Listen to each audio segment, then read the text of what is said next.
Hello and welcome to the brand new American Reformation podcast. We long to see the wider American Christian church fall more in love with Jesus by learning from the practices of the early church and other eras of discipleship multiplication.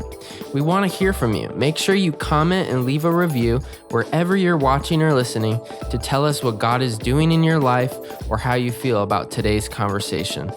Lord, have your way in us. Let's dive in.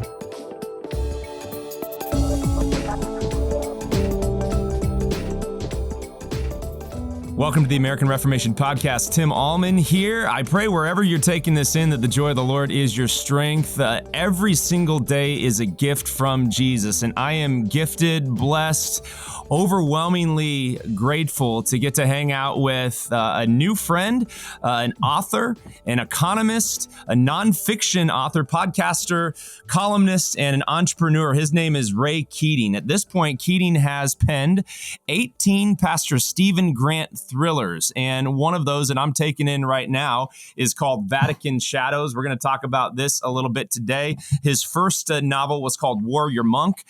Came out how many years ago now? Did you come out with Warrior Monk and then this series, Ray? 2010 was when I published Warrior Monk. 2010, yeah. Oh my goodness. So he also has nonfiction books like the Lutheran Planner. I'm fascinated about this. The To-Do List Solution and the Weekly Economist. 52 short reads that you could think like an economist. So we're going to talk about economist and your Lutheran story as well as some of your Roman Catholic background. So first question on the American Reformation podcast is, as you look at the landscape of the church today, Ray, and I know you're a historian. I was a history major in college myself. I think a lot of times we have this myopic, very short, narrow, view of ourselves. But as a Christian, right, we have this expansive view. There's a God who created us, who loved us enough to redeem us in his son, and is coming back to make all things new. But we find ourselves in a very interesting place right now in the American Christian church. So as you look at the American Christian church, Ray, 30,000 foot view, how are you praying for Reformation, brother? Thanks so much for being with me today.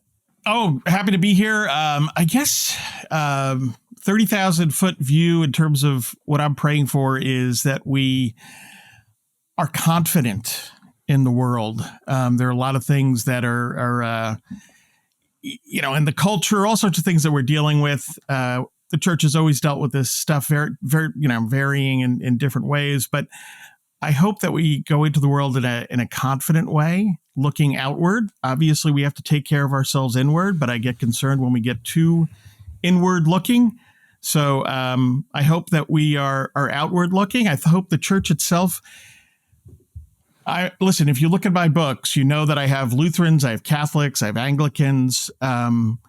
So I do believe in ecumenism, but in a substantive way, right? I came across a quote recently. John Pless was writing about Hermann Sasse, and he was saying that Sasse was involved ecumenically, but in a confessional way, not in a compromising way. And I think that's a good sense, in the sense that we respect each other. We treat each other civilly. We understand we're going to have differences, but there's a heck of a lot that we agree on, and perhaps we should focus on taking that into the world. So I don't know. That's my 30,000 foot response to that. Well, that's so good. So I'd love to just lean into that ecumenical posture today. And I think we kind of struggle with that. I'm a Lutheran Church Missouri Synod follower of Jesus, as are you. And I think we have room to grow there. And some of the cool, you and I met at the LCMS convention. There's some attempts toward broadening our reach into the world and crossing into maybe other seminaries, et cetera. But as you look at the story of, say, Martin Luther and the Roman Catholic Church, I'm halfway through this Vatican Shadows. I love it. What were some of the ways that you think maybe Luther and even Jan Hus were maybe labeled and put into a corner that could Luther serve as a bridge to us, to our Catholic brother or sister, confessing the good, the bad, and the ugly maybe of right. that part of our story, to be drawn back together as one holy Christian and apostolic church? Anything connected to Luther's story and Jan Hus? Yeah, well, there's a lot there.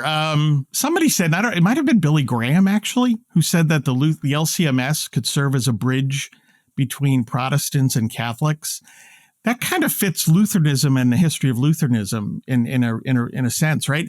And I guess part of my response is, for all the troubles that we have, I have been encouraged in recent times. For example, if you look at John Paul II on the Roman Catholic side of things, Benedict, even the current Pope, we all have disagreements, correct, right?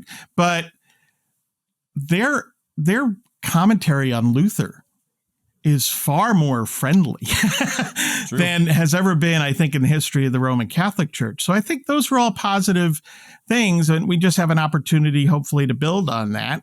Again, we all come, we're all in pursuit of the truth, right? We're going to have disagreements along the way, but I take some encouragement in those comments that John Paul II, Benedict XVI, and so on have said about Martin Luther. Yeah, I love it. I love it. So how did you come up with the concept of the Pastor Stephen Grant series? You're a really good writer. It's very compelling. If you've not checked out, just look up Ray Keating on Amazon or wherever it is that you get books, man. There's so much good stuff. I mean, growing up, I maybe in the future, I'm 42 right now, maybe in the future, I lean into some fiction novels. I write a lot of blogs and leadership right now.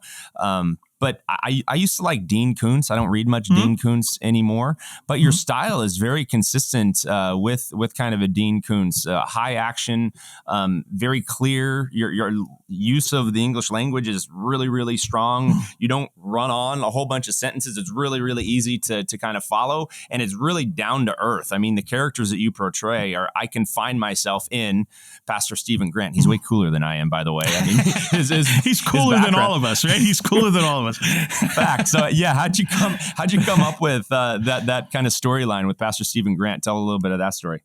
Sure, it's interesting. So I was a newspaper columnist for many years. For 20 plus years, I wrote a weekly newspaper column. Good chunk of that was for Newsday on Long Island, then Long Island Business News. Before that, New York City Tribune. But anyway, so I had that newspaper columnist mindset, and so a lady I've worked with in my economist life for many, many years said to me one day, "Hey, we've got a new priest in our parish, and he used to be with the CIA." I was like, "That's very cool." So I filed that away. And then later on, with my Newsday column, Hofstra University was having an international conference on James Bond, of all things. Said to my editor, "Got to go cover that." He said, "Sure, go ahead." Found out at that time, this is the abbreviated quick version, found out at that time that Ian Fleming was the same age as I was at that conference as when the first James Bond book came out. So I took that as a sign. So I went home, I wrote the column, and I started work on Warrior Monk. And for those that don't know, Stephen Grant is a former Navy SEAL, former CIA operative who is now a Lutheran pastor. So that's kind of where it all came from. Well, it's wonderful. Yeah. And how have you done writing a book? And you're a full-time economist. As I read books like this and see people's kind of journey to do really, really creative work, I want to get behind the story of the how. Like, how do you discipline yourself to write so many books as well as a 40, 50-hour job as an economist? It's fascinating to me, Ray. Yeah, so everything I do ties into writing, right? I write as an economist. I do work, write about the economy. I write about policy issues for small businesses. I was a newspaper columnist for 20 plus years. I still do commentary writing. So writing is the deal. And I just try to find, this fiction thing. It's interesting because when you write newspaper columns, you write policy work, analyzing the economy, you go and write novels. It's like a little vacation. It's like, oh, this is a different, totally different mindset and genre and stuff. So it's a matter of, people ask, when do you write? Early morning, nighttime, so on and so on. I've learned, I go through stages where sometimes it's early in the morning, sometimes it's late at night, but I've learned to write whenever I can on the fiction front. So whenever I can grab some time, I do it. And discipline is critical when you're doing it yourself, right? And I learned that from being a newspaper columnist, and pastors learn this. You have a deadline, right? You have to write a sermon every week. You can't push it off. I couldn't push it off as an as a newspaper columnist, but that's a great discipline. People sometimes a lot of writers hate deadlines. I love deadlines. It makes you get things done. So working with myself, you have to come up with little tricks to kind of stick to your own deadlines. One of the ones that I'll tell you quick, so my wife is my editor. She has the master's degree in English literature. So, wow. And one of the things that I do, the Kindle editions of my books, you can set it up so people can pre-order them.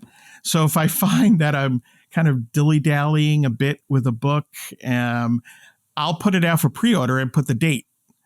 And then I hand it over to my wife to edit. And she's like, why did you do that?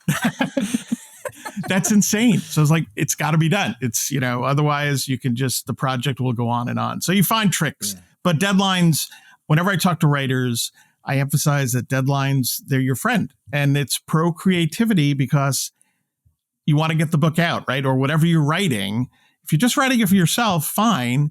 But if you want others to read it, you have to have a deadline. You have to get it out there. Yeah, no, that's really, really good. And just finding whatever works for you. Yeah. I finished my doctorate a couple, 3 years ago, and I was in the writing. Congratulations. It was about, well, thank you, whatever. It was fascinating work to me, but my main editor, my first reader, Dr. Trey Cox, he had to give me deadlines, or else it just wouldn't happen, because the tyranny of the urgent, the whirlwind just kind of catches up with you. But I found that like really deep work that lasts, there needs to be that sense of urgency, or else it just doesn't happen. So praise be to God. To go deeper into this topic, so what did you love about writing Vatican Shadows? And you told me too in your story, you grew up Roman Catholic, and then your wife brought you to the Lutheran Church Missouri Synod, but this was kind of convergence of that kind of seminal story for yourself. So tell a little bit about Vatican Shadows. Yeah, it actually, I call it it's part of all of my books I write as standalones. So people, as a reader, I hate the idea of picking up a book and having not a clue as to who these people are and what's going on. So I do write each one as a standalone. However, if you read them in order, there is a benefit. So what I call my Lutheran Catholic trilogy is Warrior Monk, The Traitor, and Vatican Shadows. So they all kind of tie together because there's this heavy, mix of Lutheranism with Roman Catholicism. The first one deals with a pope that Warrior Monk, the very first book, he's got this idea, mere Christianity, takes it from C.S. Lewis, and he's talking about how can Christians work together in opposition to some of the things that are hurting Christianity. So that's the basics there. And then I take that The Traitor is a smaller book where I have Stephen Grant going to a monastery in France for just some reflection, R&R time. He's there with a Catholic priest buddy of his. Something happens there. So off to the races that book goes. And that leads into Vatican Shadows. And the history aspect fascinated me. I mean, we touched on it before in terms of what recent popes have said about Luther. And Huss and Luther, just as a Reformation guy, as a Lutheran, fascinated me.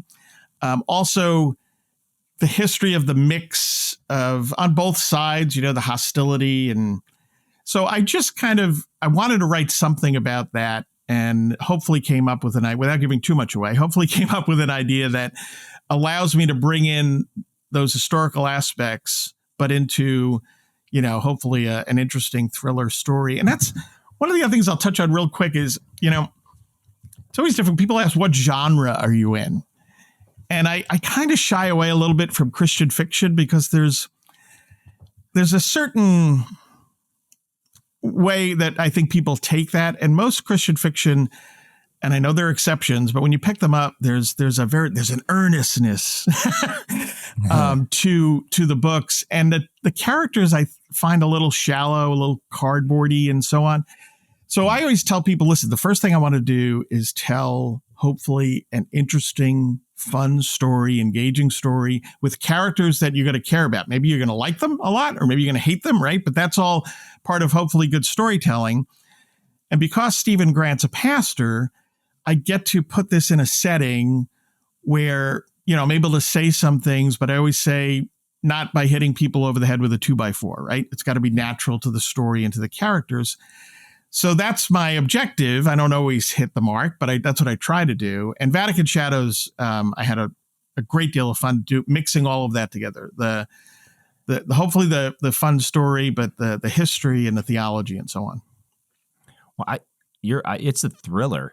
If there's a category for you, you're right. That's what I look at. Yeah. What is it about? I love storytelling, and the Bible leans us into this. Like, Jesus interact with real broken people whose lives were messed up, and I think a lot of times we have this.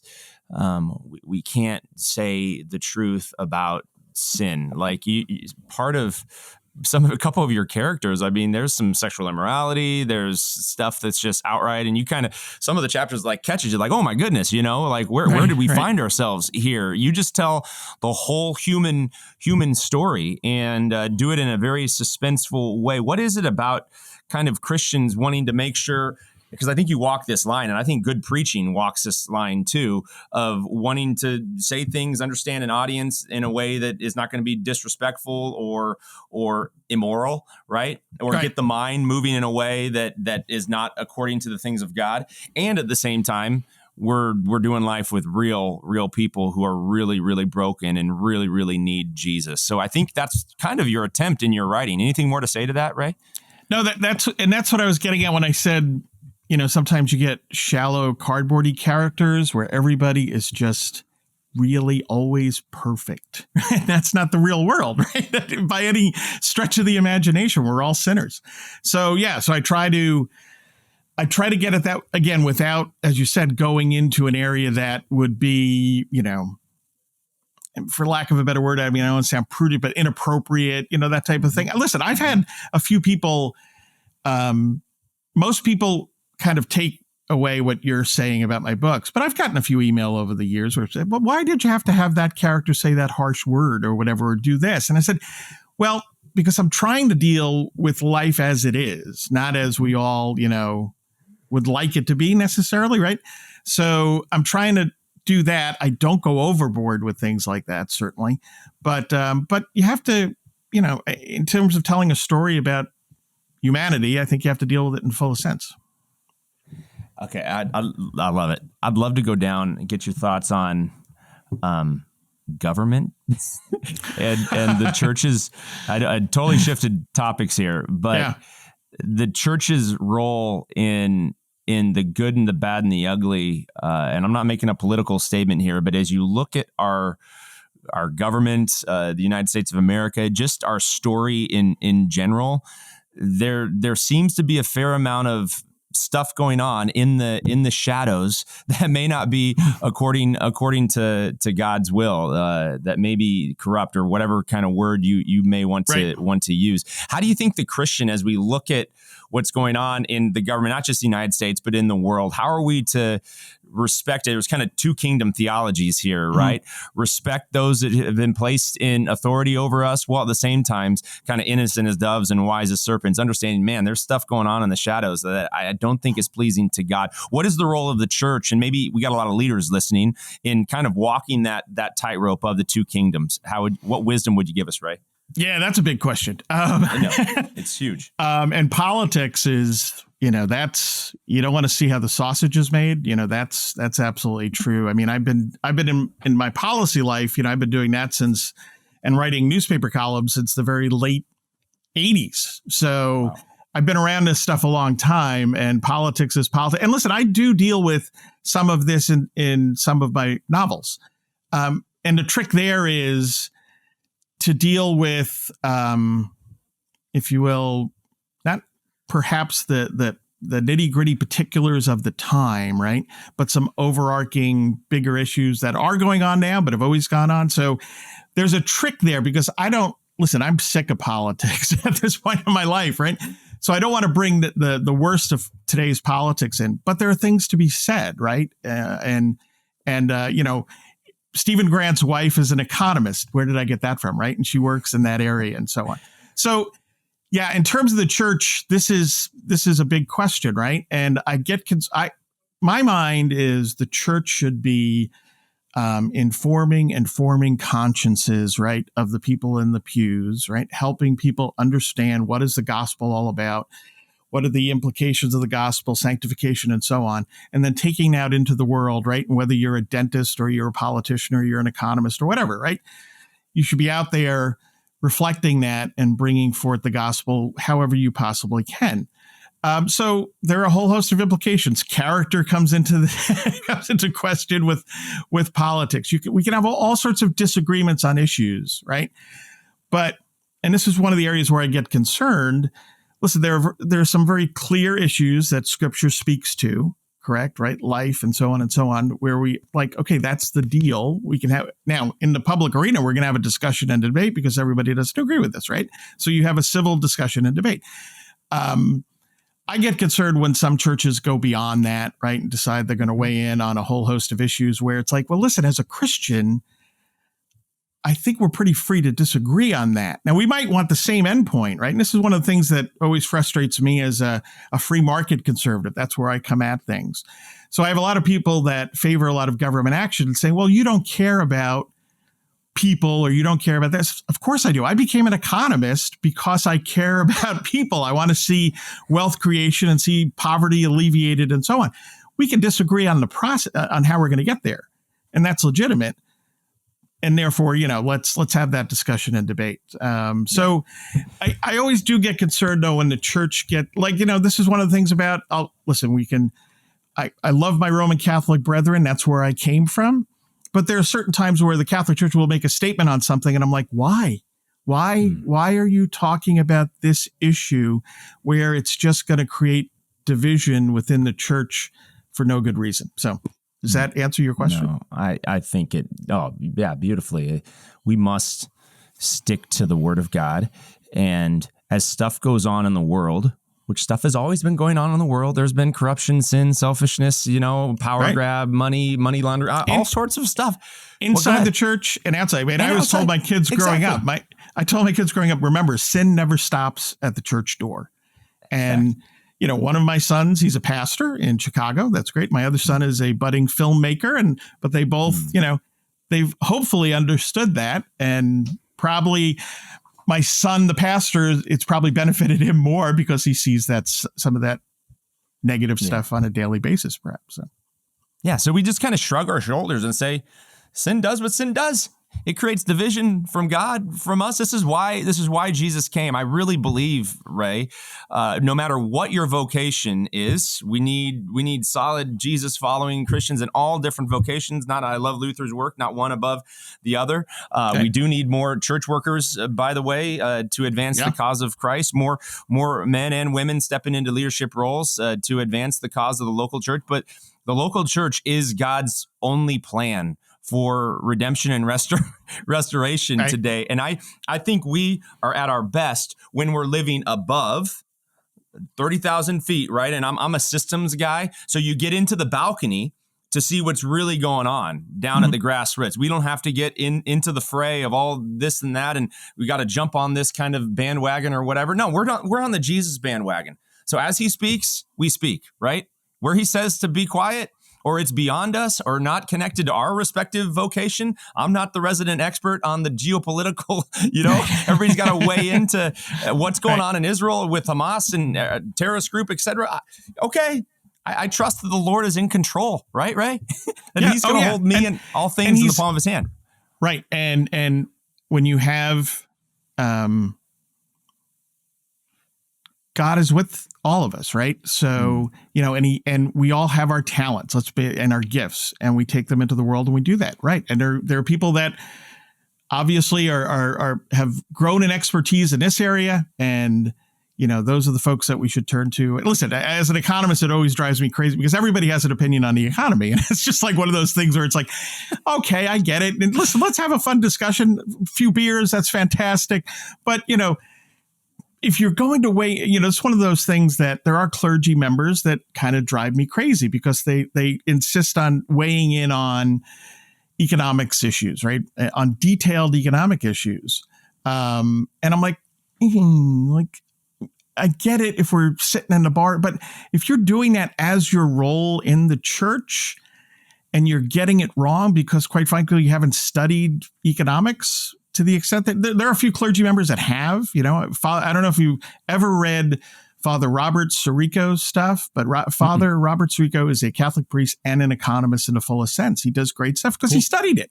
So good for him, right? So that's the point. If you're going to speak out on something, at least put the work in. So there you go. Amen. Yeah. I have the older I get, humility is realizing how little I know, right? Yes. Learn something every day, right? Learn something every day. I'm a theologian, and I'm a leadership development, culture carrying type of leader. Like, I've studied a lot in those areas, but I don't know what the economy is going to do in the next 5 to 10 years. So I'm going to ask you that question. Where's the American economy? Just because you're an economist, give us your perspective on where you think the American global economy, just where you live here in America, where the American economy is going in the next 5 to 10 years. And what are some of those markers?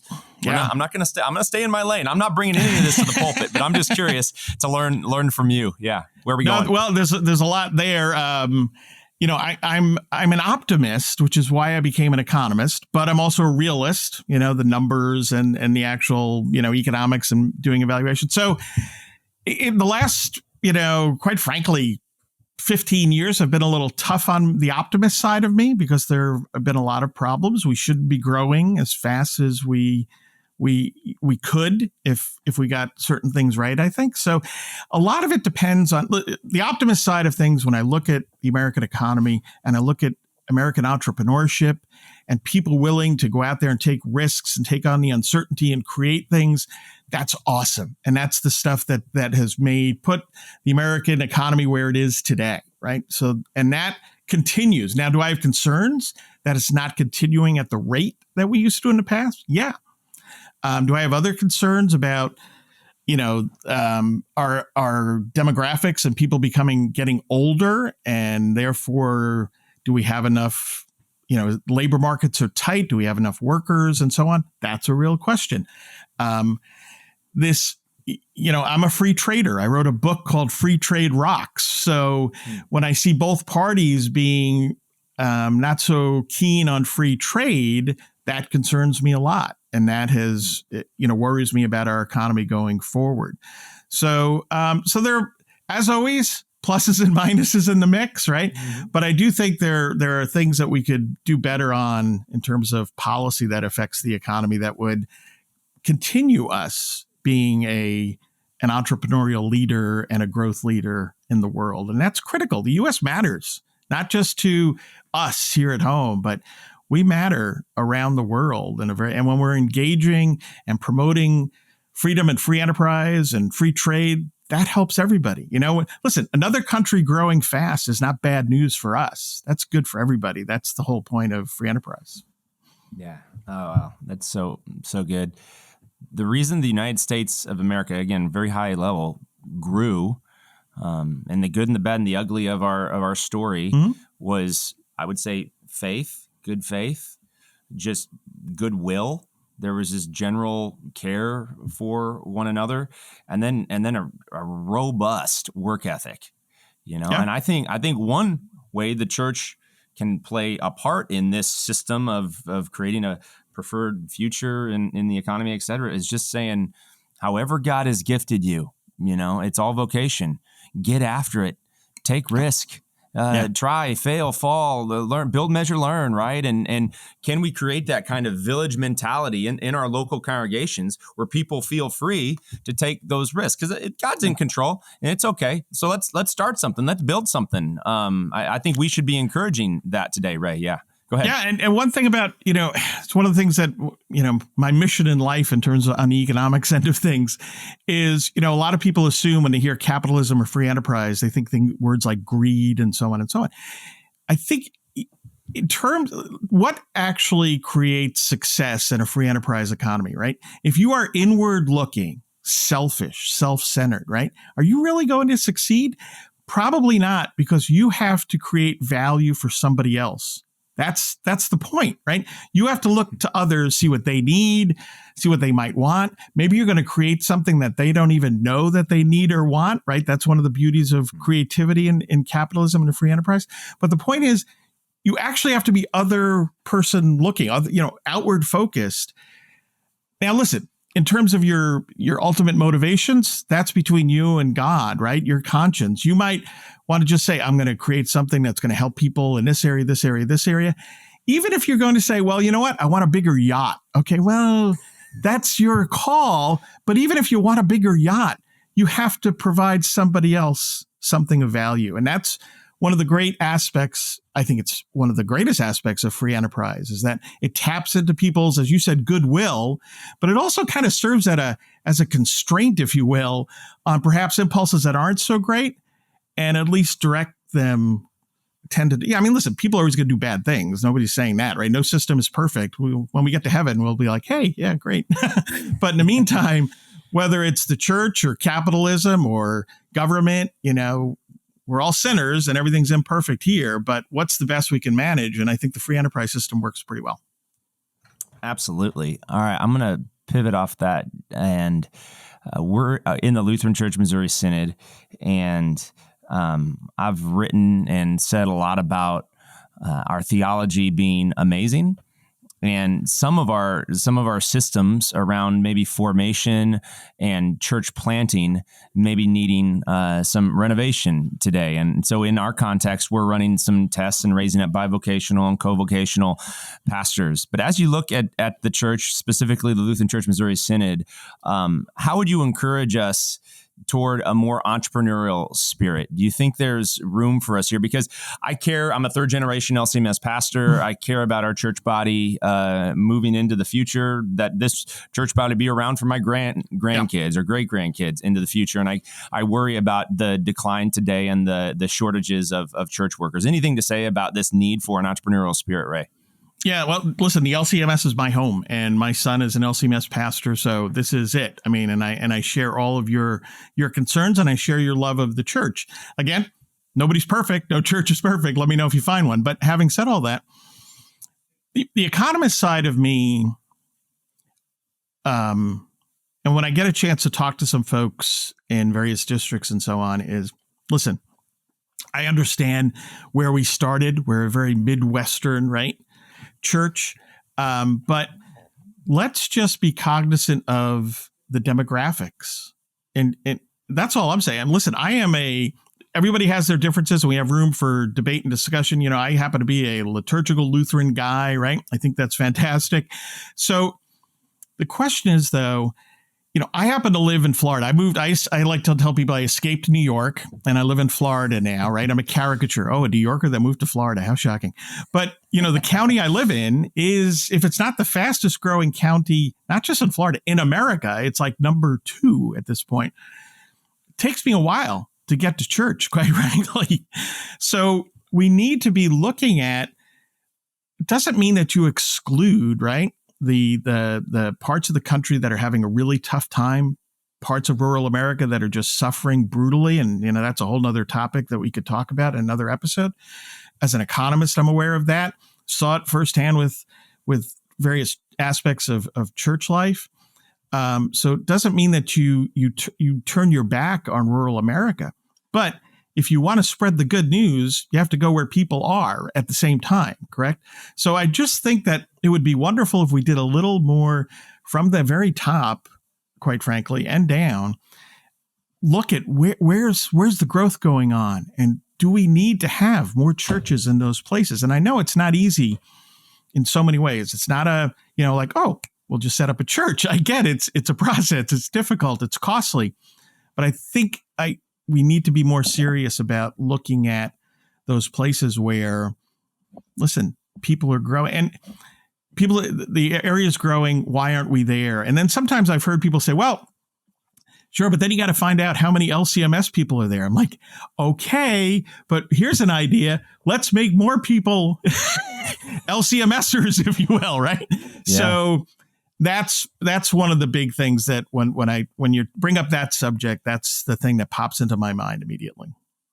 Yeah, we need church revitalization today, and contextual hospitality. I've said this many, many times, and I pray it does come from the top down in the LCMS, to just recognize the diverse cultural and demographic shifts that are taking place today, because we are an aging church body, and we need more. Like I'm already planting seeds for my son to go to the seminary. We need that next generation, and I think we need folks between our ages, Ray, who are saying, man, just to kind of stem this tide, to serve churches that exist, and also to plant maybe some smaller churches. A number of these churches, before a pastor's like full time, are going to be served by bivocational or co-vocational pastors. And co-vocational simply means they have another job. So Ray, you're an economist, full-time economist. You're a novelist.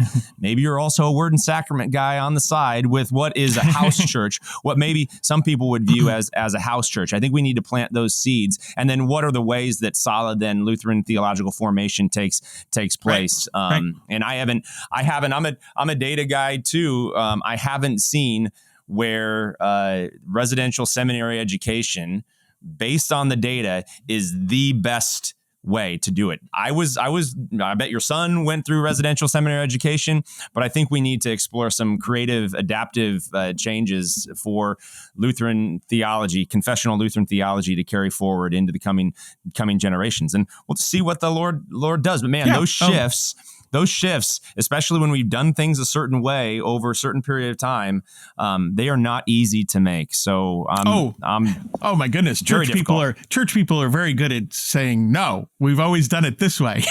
Right. Amen. So let's coming down the home stretch here, Ray. This has been so much fun.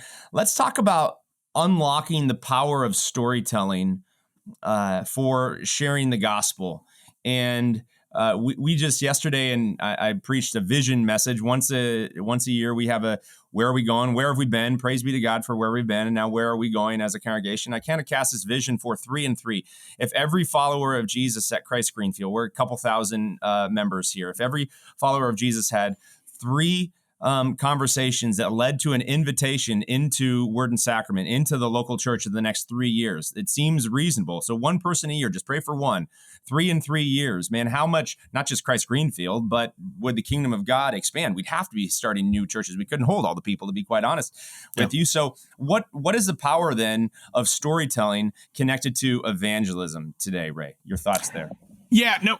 Well, part of the reason I do what I do is to counter, if you will, what I've seen in pop culture in recent times, where, listen, I'm an economist, right? I'm a novelist that writes about a pastor, right? And if you look at pop culture, who usually are the bad guys? Usually it's a business owner, and often it's a clergy member, right? That's not unusual. So part of what I'm doing here is I'm not just, having Stephen Grant, for example, be able to periodically maybe talk about an issue like, the book, Under the Golden Dome, that novel I set at an academic conference at Notre Dame. Now, this is where I really kind of push the envelope in terms of my restrictions, because there's a subject to the conference. So I can kind of get away with them debating some ideas where normally I wouldn't. So there's that aspect of it. But I think there's also the aspect of, here's his group of friends. He's a Lutheran pastor, another Lutheran pastor that's his co-pastor at the St. Mary's Lutheran Church. And then there's a good friend of his that's a Catholic priest, and a good friend of his that's a Episcopal/Anglican priest, right? And it's just it's just to kind of show, I think, who people are that a lot of unchurched or anti-Christian people don't understand. One of the great benefits of writing my column for Newsday on Long Island was, as long as it linked back to Long Island, I could write about anything. And I got to know a whole host of clergy members for those 12 or 13 years that I did that particular column. And it was awesome because, listen, growing up Roman Catholic, there is a little bit of that, a lot of it like, the priest is up there. When you sit down in a diner and you talk to people, you get a totally different vibe. And that was one of the wonderful things about when I became a Lutheran in the LCMS, was that they were very down-to-earth pastors. I was very fortunate. And writing this column, I would sit in booths and diners and talk about all sorts of things maybe that I was writing on. And then we get into all sorts of other stuff, sports and this and that. And what what people should realize is that, pastors are regular people. They have their pluses and minuses just like the rest of us, right? But what they're doing really matters. It arguably matters the most, right? In terms of, I know Luther has his vocation stuff and I'm firmly on board, but it's hard to think more important work than what you guys are doing, okay? And so I'm able to, through the books, I think, humanize in the best sense the people that work in the church, and then also say something about the church where if you've had a bad experience or you have certain ideas that, listen, if you think walking into the church means that everybody's going to be super nice and everything's going to be wonderful, that's not the way the world works. And I know, listen, I wrote about the tragedy, the awful aspect of the Roman Catholic Church pedophile scandal, right? And I know what that did to a lot of people in terms of their faith. And part of what I did with my Newsday column was to kind of hopefully say, this is, and now listen, we'll explore this is horrible, what the church did, the hierarchy, go down the line, but it shouldn't affect your faith. And I had, listen, we've also had, instances where you have a controversy of the church that you're at. And I had somebody say, well, don't let this shake your faith. I was like, nope, you don't have to worry about that. Because I get it. I understand who people are. So anyway, long answer to is that these books hopefully communicate that it isn't, the church isn't a big, bad, evil thing. And clergy members aren't, they're normal people that are doing the best they can in a very important endeavor. And that hopefully comes through in these thriller mystery stories that I write. It comes through loud and clear. And I think the humanizing of the office of holy ministry is really, really helpful for raising up the priesthood of all believers. And we're not lowering. You go ahead. I was going to say, and understand these are thrillers, mysteries, action stuff. So one of the best reviews, I have had a couple of reviewers say, picture James Bond as your pastor or priest, right? Yeah, that's okay. That's what I'm writing here. But it's set in, even if you put aside the James Bond movies, if you actually read Ian Fleming's books, you find a very different James Bond in terms of what's going on in his head and the doubts that he has and the questions and so on. So listen, it's number one, hopefully they're fun to read. I love the idea of comparing him to James Bond in the pulpit type of thing, but it's all this other stuff as well that we're talking about. Yeah, no, it's fantastic. Do you have plans to continue the series? Oh my goodness, yes. Actually, number 19 is, you can pre-order it now. That's Christmas Bells at St. Mary. So if you like classic Christmas movies, that comes into that story in a big way. And I've got a new series that I started, The Alliance of St. Michael, which is historical fiction set in the early 1930s. So I've got more coming there, and hopefully 3 other series that I'll be starting soon. So there's a lot. Yeah. So hopefully I can get it all done. So for those of you, praying you get to finish it all, man. For those of you who have just been listening and not watching, I have been fascinated with your desk, your credenza right behind you, and all of so I'm a football coach. I coach a high school, not a head coach, but an assistant coach, coach DBs and running backs. I was a college quarterback at Concordia Seward way back in the day. And I see football has been a major part of your story. I think I see Abraham Lincoln behind, like all the pictures behind you are quite fascinating. Tell the role, and you've got a number of figurines. So sports have obviously played a major role in your life there, Ray. Yeah, no, it's a big sports fan growing up. Fran Tarkenton, I grew up on Long Island, but Fran Tarkenton as a kid made me a Minnesota Vikings fan. So long suffering, a Super Bowl may come someday. Pete Rose made me a Cincinnati Reds fan. So we had a nice surprising season this year in terms of young players taking us down to the wire. Abraham Lincoln's back. The presidents I admire most tend to be up there somewhere. Ronald Reagan, Abraham Lincoln, Ulysses S. Grant, George Washington, Calvin Coolidge. Those are my biggies. There's a little Calvin Coolidge bobblehead back here.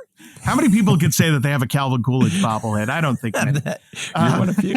Yeah. And actually, there's a signed picture of Jack Kemp back there, and many people don't remember him. But you talk about football, he was the starting quarterback for the Buffalo Bills in the AFL. And then he became a congressman from New York. And he ran as Bob Dole's vice presidential candidate in 1986. Okay. But the main thing about Jack Kemp is he really kind of taught free enterprise, supply side economics to Ronald Reagan. Positive guy, outward looking, conservative in the best sense of the word, optimistic. And he made a point of reaching out to everybody. He's like, listen, everybody should love these ideas. And he would go out of his way to communicate that. So Kemp had a big influence on my thinking in that policy political arena as well. So those are just some of the things. I also have a supply side doll back there with Ronald Reagan smiling. So there's a lot back there. Yeah. Yeah, no, it's super, super fun. This has been so exciting, so engaging. So if you want Ray Keating books, you can just go to Amazon, or is there another place that we should look to purchase your work? Yeah, Amazon.com. Also my own website, raykeatingonline.com. You go there and you get all the books signed. You mentioned the Lutheran Planner. So that's only available on my own website. And that's just a little system I came up to kind of help me get things done. It's a, year-long planner.